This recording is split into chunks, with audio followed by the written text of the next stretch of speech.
Assalamualaikum warahmatullahi wabarakatuh. Shalom, Om Swastiastu, Namo Buddhaya, Salam Kebajikan, Rahayu. Halo semuanya, perkenalkan saya Fauzan Yanuardi.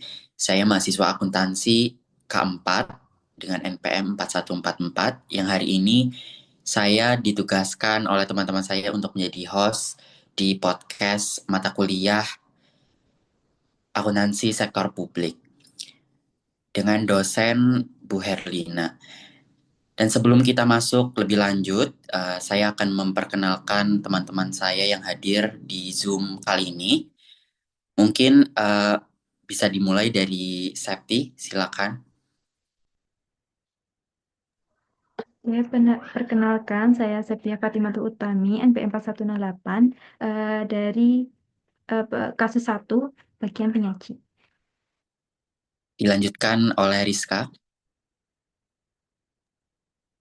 Perkenalkan, nama saya Rizka Nuraini Febrianti, NPM 4180, kasus 1 sebagai penenggak. Dilanjutkan dengan Dian. Perkenalkan, nama saya Dian Yudianti Oktavina, NPM 4036, sebagai penanggap dari kasus 1. Delviana, silakan. Saya Delvina Permatasari, NPM 4192.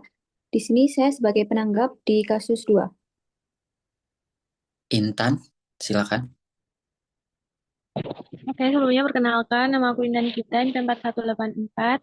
Jadi nanti di sini aku sebagai penanggap dari kasus 2. Dilanjutkan Tata. Oke, perkenalkan nama saya Tata Jayasari, NPM 4167. Di sini saya sebagai penanggap kasus 2. Oke, yang terakhir silakan Arti. Oke, perkenalkan nama saya Arti Widyaningsih, NPM 4176 sebagai penyaji studi kasus 2. Baik, selanjutnya kami akan memulai dengan pemaparan dari kelompok 1 terlebih dahulu.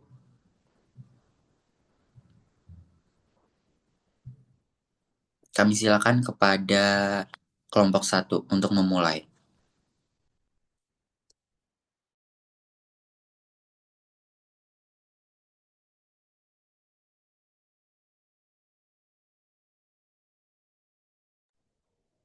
Oke, terima kasih atas waktunya. Oke, yang pertama kita akan berdiskusi pada kasus 1 itu tentang kesuksesan penerapan APB desa di Desa Jangur, Kecamatan Sumbersih, Kabupaten Purbalingga. Nah, di Desa Jangur ini telah menjadi contoh sukses dalam pengelolaan APBD Desa tahun 2024. Nah, kunci keberhasilannya terletak pada tiga hal yang mana diungkapkan atau disebutkan oleh Kepala Desa Jangur, yaitu Ibu Siti Nurjana itu sendiri. Yang pertama yaitu musyawarah desa yang inklusif itu eh, musyawarah desa di mana semua elemen masyarakatnya termasuk perempuan dan kelompok marginal, di mana kelompok marginal itu seperti penyandang disabilitas, terus perempuan janda yang menjadi tulang punggung keluarga, dan lain sebagainya. Di mana kelompok tersebut dilibatkan sejak tahap perencanaan untuk menyampaikan aspirasi mereka. Nah, yang kedua itu kunci keberhasilannya yaitu tentang transparansi anggaran. Nah, di mana transparansi anggaran ini di Desa Jangur itu sendiri menggunakan website desa yang disebut pemdesjangur.com. Nah, sebagai sarana publikasi laporan realisasi APB desa. Nah, di situ ditampilkan lengkap dan bisa diakses sama siapa saja. Nah, pemerintah desa Jangur ini juga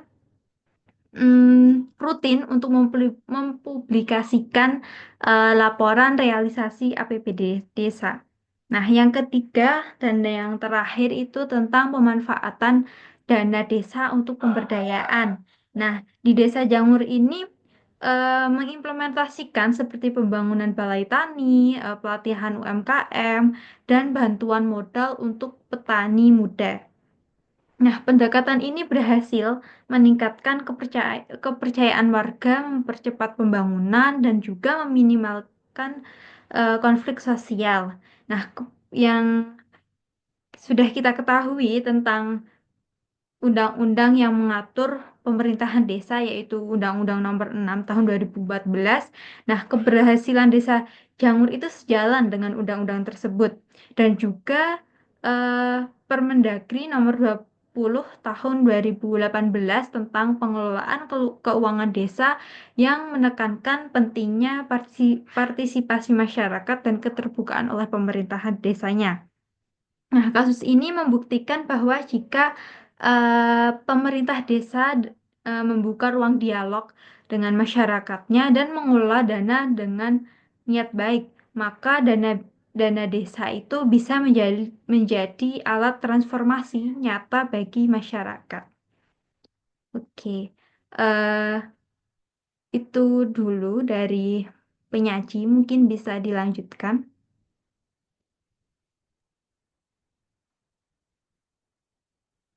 Ya, di sini luar biasa ya dari saya yang sudah dengar. Desa Janggur itu menunjukkan praktik tata kelola yang ideal, di mana penerapan APBDes di Desa Janggur itu telah menjadi contoh sukses dalam pembangunan desa di Indonesia. Dalam keberhasilan Desa Janggur menerapkan APBDes secara partisipatif dan transparan, patut diapresiasi ya teman-teman. Langkah ini tidak hanya meningkatkan kualitas hidup masyarakat di desanya, tetapi juga menjadi inspirasi bagi desa-desa lain dalam mengelola anggaran secara efektif demi pembangunan yang berkelanjutan. Di sini saya mau bertanya, bagaimana proses membangun partisipasi warga sejak awal dalam desa Janggur tersebut, terutama agar mereka itu benar-benar terlibat dalam penyusunan APBDes-nya. Oke, terima kasih atas pertanyaannya untuk Mbak Tata. Di sini pertanyaannya tentang bagaimana proses membangun partisipasi warga sejak awal, terutama agar mereka benar-benar terlibat dalam penyusunan APB desa. Nah, emang sejak awal itu partisipasi warga itu bukan sesuatu yang bisa langsung terjadi, apalagi dalam konteks desa, di mana kadang warga itu merasa urusan anggaran itu ya udah ranah pemerintahan desa aja gitu. Maka eh, di Desa Jangur ini sendiri mulai dari edukasi publik. Nah, di tiap dusun diadakan diskusi informal sebelum musdes atau musyawarah desa gitu. Yang sering disebut di Desa Jangur itu rembuk warga. Nah, di sini warga itu diajak untuk mengenali kebutuhan di lingkungannya. Lalu pihak desa membantu untuk menerjemahkannya dalam bentuk usulan program. Nah, strategi ini itu eh, pihak desa mengkombinasikan dengan pendekatan berbasis kelompok masyarakat seperti kelompok tani, ibu PKK, Karang Taruna, dan juga lansia. Nah, pendekatan ini mengacu pada semangat Permendagri nomor 114 tahun 2014 tentang pedoman pembangunan desa yang menekankan perlunya identifikasi partisipatif. Nah, setelah itu semua usulan pihak desa itu dimasukkan ke dalam dokumen RKP Desa atau Rencana Kerja Desa yang akhirnya menjadi dasar APD Desa. Nah, proses ini juga dipublikasikan tentunya melalui website desa pemdesdesacanggur.com dan papan informasi di Balai Desa agar warga bisa memantau apakah usulannya itu benar-benar diakomodasi begitu. Ya, Baik, terima terima kasih. terima kasih Tata atas pertanyaannya dan langsung ditanggapi oleh Septia. Selanjutnya mungkin dari kelompok 2 masih ada penanggap. Bisa disampaikan? Oke, baik. Di sini saya akan menanggapi buat kasus 1 bahwa banyak desa yang masih memajang APBDes hanya di papan atau di website, tapi warga tidak paham dengan isinya. Jadi di sini saya akan bertanya, bagaimana Desa Cagur bisa memastikan bahwa transparansi ini bukan hanya formalitas, tapi benar-benar bisa diakses dan dipahami masyarakat awam. Gitu.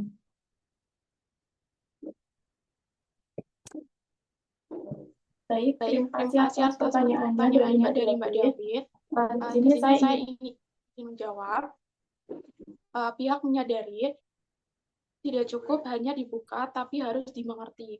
Karena itu, pihak desa tidak hanya mengunggah laporan PDF, APBDes yang tebal, tapi juga menyajikannya dalam bentuk infografis dan ringkasan belanja per bidang, seperti juga menyajikannya dalam bentuk infografis dan ringkasan belanja per bidang, seperti bidang pembangunan, pemberdayaan, dan pembinaan masyarakat. Kami juga punya grup WhatsApp antar dusun di mana infografis itu pihak desa membagikan dan warga bisa langsung bertanya.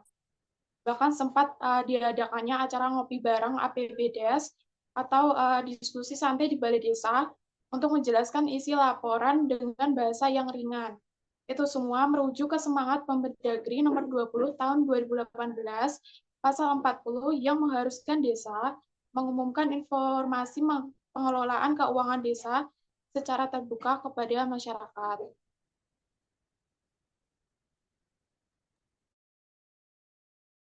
Baik, terima kasih.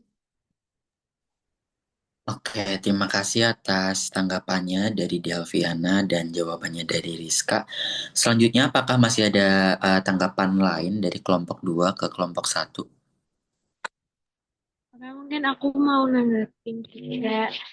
Nah, ini kan tadi yang dapat kita soroti, kalau relevansinya ini tuh bisa untuk desa-desa lain di Indonesia. Kasus ini kan juga disampaikan menunjukkan keberhasilan pengelolaan APBD desa di suatu lokasi.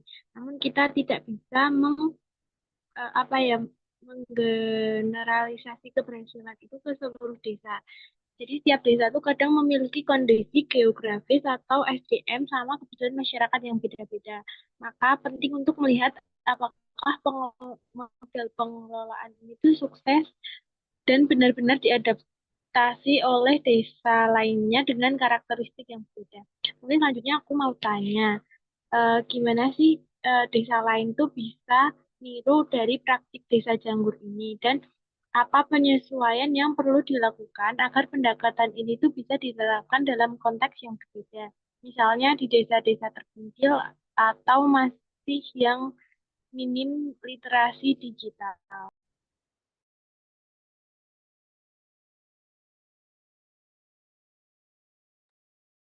Oke, izin menjawab pertanyaan yang diberikan dari Mbak Intan. Jadi, menyadari bahwa tidak semua desa itu memiliki kondisi seperti Desa Jangur, namun ada beberapa prinsip yang menurut kami dapat ditiru dan disesuaikan. Yang pertama, mulai dari pendekatan komunitas, bukan melalui teknologi. Jadi, di awal pihak desa tidak mengandalkan website, namun dengan pertemuan kecil di kelompok masyarakat. Edukasi anggaran dapat dimulai dari forum pengajian, kelompok tani, posyandu, dan lain sebagainya. Ini dapat dilakukan di mana saja, termasuk di desa terpencil. Yang kedua, membangun kepercayaan warga terlebih dahulu. Jadi di banyak desa, warga itu enggan terlibat karena tidak percaya kalau suaranya itu akan didengar. Kuncinya adalah musyawarah yang benar dan partisipatif, bukan hanya formalitas. Yang ketiga, menggunakan media komunikasi lokal. Jika desa tersebut belum memiliki internet, bisa dilakukan lewat radio komunitas, pengeras suara masjid, atau pertemuan bulanan RT. Transparansi tidak harus digital, namun yang penting harus terkomunikasi. Dan yang terakhir, dukungan pendampingan desa sangat penting. Desa lain dapat memanfaatkan kehadiran pendampingan lokal desa atau PLD untuk fasilitas pelatihan dan penguatan SDM. Jadi bukan hanya soal meniru semuanya, namun mengambil semangat dasarnya, yaitu bagaimana warga desa ikut merumuskan masa depannya sendiri melalui anggaran yang transparan dan berpihak. Terima kasih. Ya, terima kasih. Baik, terima kasih atas penanggap 3 yaitu Intan dan jawabannya dari Dian. Dan itu tadi adalah pemaparan kasus 1. Sebelum kita lanjut ke kasus selanjutnya, saya akan membacakan sedikit kesimpulan, yaitu dari Desa Canggur kita belajar bahwa transparansi bukan hanya soal laporan, tapi komunikasi yang aktif dan partisipatif. Teknologi bisa menjadi jembatan untuk kebutuhan anggaran, serta yang tak kalah penting adalah kolaborasi antara PEMDes, BPD, dan warga adalah kunci keberhasilan APBDes. Oke, untuk selanjutnya saya akan mempersilakan ke kelompok kedua untuk memaparkan pemaparannya, lalu mungkin nanti dari kelompok 1 bila ada tanggapan kami silakan. Terima kasih kepada Yanuar. Ya, selanjutnya saya akan memaparkan untuk studi kasus yang kedua. Studi kasus ini merupakan studi kasus yang berhubungan dengan studi kasus yang pertama, di mana studi kasus yang pertama itu kan merupakan kasus penerapan APBD, sukses penerapan APBDes. Namun untuk kasus kali ini merupakan kasus penyelewengannya, di mana kasus ini terjadi di Desa Taman Jaya, Kecamatan Kota Bumi Selatan, Kabupaten Lampung Utara, Provinsi Lampung, di mana kasus ini kepala desa dan perangkat desa menyusun anggaran palsu atau RAB fiktif dan memalsukan laporan penggunaan dana. Dana yang seharusnya digunakan untuk pembangunan dialihkan untuk kepentingan pribadi. Setidaknya terdapat 29 item program yang dipalsukan dengan kerugian negara mencapai Rp151.577.900.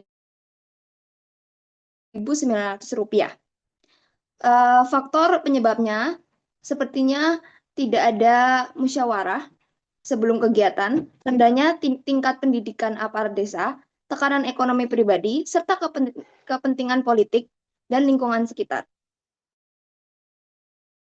Selain itu, lemahnya integritas desa juga menjadi penyebab utama. Namun, saat ini sudah ditindaklanjuti oleh pemerintah. Perangkat-perangkat desa tersebut sudah hukumannya. Itu tadi pemaparan studi kasus dari kami. Apakah dari kelompok 1 ada yang menanggapi? Ya, saya Septia izin menanggapi persoalan kasus 2, di mana saya tertarik pada tingkat pendidikan kepala desa dan perangkatnya yang ternyata cukup berpengaruh dalam memahami dan menjalankan pengelolaan APBD desa secara baik. Nah, pertanyaannya seberapa besar peran pendidikan atau pelatihan dalam mencegah penyalahgunaan dana desa oleh aparat desa? Apakah ada hubungan langsung antara kapasitas SDM dengan praktik korupsi di desa itu tersebut? Oke, menjawab pertanyaan, pendidikan memang memegang peran yang sangat krusial. Di dalam kasus ini itu menyebutkan bahwa rendahnya tingkat pendidikan kepala desa serta perangkat desa menjadi salah satu penyebab penyalahgunaan dananya. Kurangnya pemahaman tentang tata kelola keuangan serta regulasi menyebabkan mereka rentan membuat kesalahan, baik administratif maupun eh, menyalahgunakan dana secara sadar maupun tidak sadar. Begitu.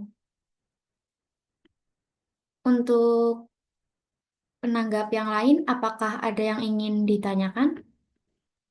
Kami silakan kepada penanggap yang lain dari kelompok 1. Baik, mengenai korupsi di tingkat desa, apakah Anda setuju bahwa lemahnya iman dan integritas moral adalah penyebab utama korupsi di tingkat desa?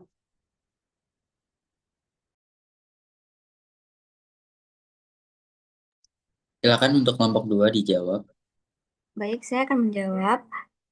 Ya, saya setuju karena studi kasus ini secara jelas menyebut bahwa lemahnya iman dan integritas moral merupakan akar dari perilaku koruptif. Meskipun ada faktor ekonomi, politik, dan pendidikan, tanpa fondasi moral yang kuat, seseorang akan lebih mudah tergoda untuk menyalahgunakan kewenangannya. Gitu. Baik, terima kasih. Dari kelompok 1, apakah masih ada tanggapan atau pertanyaan? Izin bertanya, aku Dian ingin bertanya mengenai pengelolaan keuangan kepala desa. Bagaimana pendapat kelompok kalian mengenai efektivitas pelatihan seperti Diklat dalam peningkatan kemampuan kepala desa dalam pengelolaan keuangan? Terima kasih. Oke, aku izin jawab pertanyaan dari Dian. Jadi kan pertanyaan pendapat mengenai efektivitas pelatihan diklat dalam meningkatkan kemampuan kepala desa.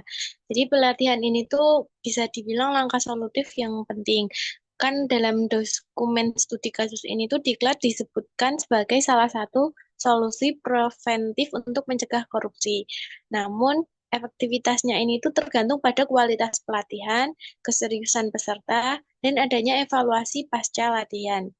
Jika dilakukan dengan serius dan berkelanjutan, pelatihan ini bisa meningkatkan kemampuan manajerial dan akuntabilitas. Mungkin seperti itu, apakah sudah menjawab?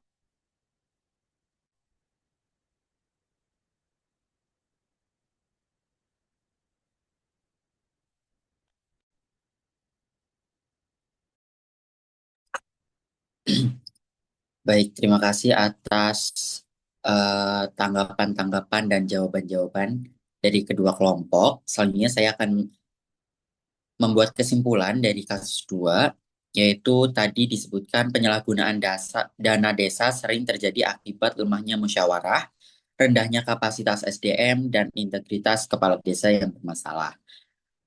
Modus umum yang digunakan adalah RAB fiktif dan laporan keuangan palsu yang merugikan keuangan negara dan merusak kepercayaan warga. Solusinya tidak hanya represif, tetapi juga harus preventif, mulai dari pelatihan kepala desa, penguatan BPD, hingga keterlibatan masyarakat dalam pengawasan. Intinya APBDes harus transparan, partisipatif, dan diawasi bersama agar dana desa betul-betul menjadi alat pembangunan, bukan sumber korupsi. Semoga kasus ini menjadi pembelajaran bagi semua desa agar lebih berhati-hati dan bertanggung jawab dalam mengelola dana publik. Lalu selanjutnya, dari kedua kasus yang sudah dipaparkan pada kedua kelompok tadi, kita juga bisa menarik kesimpulan, yaitu di satu sisi kita melihat desa Canggur yang menunjukkan bagaimana APBDes bisa menjadi alat transformasi sosial dan ekonomi jika dikelola dengan partisipatif, transparan, dan akuntabel. Desa ini menjadi contoh nyata bagaimana warga bisa berdaya jika dilibatkan sejak awal perencanaan hingga pelaporan. Namun, di sisi lain, kita juga membahas kasus kelam di Desa Tanam Jaya, di mana APBDes justru dijadikan sarana memperkaya diri oleh kepala desa. Modus seperti RAB fiktif, laporan palsu, dan absennya musyawarah desa membuka celah besar untuk korupsi yang merugikan negara dan masyarakat desa itu sendiri. Dari dua cerita ini kita belajar bahwa APBDes bukan hanya soal dana, tetapi juga soal nilai-nilai kejujuran, keterbukaan, dan tanggung jawab. Undang-undang dan regulasi sudah ada, tapi tanpa integritas pelaku dan partisipasi warga, maka anggaran hanya akan menjadi angka tanpa makna. Maka mari kita jadikan Desa Cagur sebagai inspirasi dan Desa Tanam Jaya sebagai peringatan. Agar dana desa benar-benar jadi alat untuk membangun Indonesia dari pinggiran, bukan malah menambah daftar panjang kasus korupsi di negeri ini. Baik, itu tadi dua studi kasus yang dapat kami sampaikan. Kami ucapkan terima kasih kepada dosen akuntansi sektor publik yang telah memberikan tugas ini karena kita jadi lebih tahu tentang kondisi APBDes di kedua desa, contohnya itu di Indonesia, dari Desa Canggur dan Desa Tanam Jaya. Oleh karena itu, kami juga mengucapkan maaf apabila kami terdapat ketidaktepatan dalam memaparkan studi kasus dan dalam tanggap menanggapi tadi. Saya Fauzan Yanuardi sebagai host mau undur diri. Wassalamualaikum warahmatullahi wabarakatuh.